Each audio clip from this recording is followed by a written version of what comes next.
Welcome to Garden of Glory. In these final verses of Hebrews chapter 11, we see faith in its most victorious moments and in its most costly ones. हेब्रेवांक पत्र ओवेसोर 11 ओळी 32 ते 40. आनीकूय हांवें सांगची गरज आसा. गिदियोन, बाराक, Samsung, जेफ्ता, तशेंच दावीद, साम्योल आनी प्रवादी ह्या सगळ्यांची खबर करूंक लागल्यार म्हाका वेळ आसचो ना. भावार्थाक लागून तांणी राष्ट्रां जिखून घेतलीं.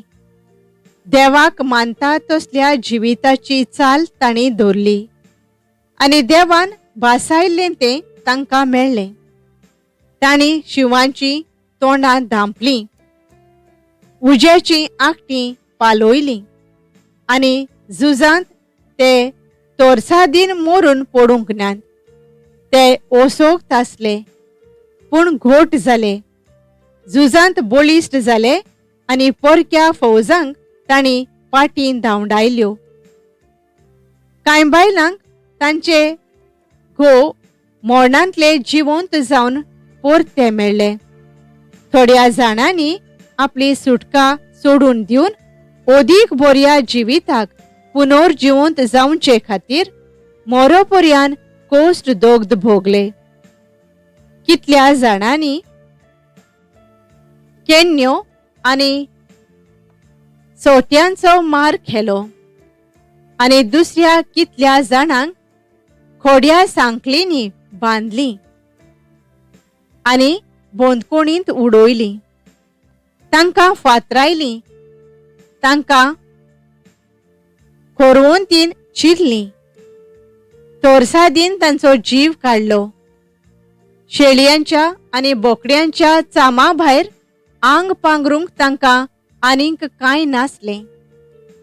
लाचारपणान, हाल उपोद्र्यांनी आनी दोगदोगांनी तीं आपले दीस काडटालीं. खरेंच ही मनशां संवसाराक फावो नासलीं. निर्वाशी जावन तीं अरोण्यांनी आनी दोंगरांचेर भोंवतालीं आनी जमनीच्या भुंयारांनी आनी खोड्यांनी जियेतालीं. ह्या सगळ्यांनी भावार्थाक केदी म्हूण वीर भोगतांची साक्षी दिली. तरी देवान भासायल्लें तें तांकां मेळूंक ना. कित्याक आमचे खातीर देवान ओदीक वर्ती येवजण थारायल्या.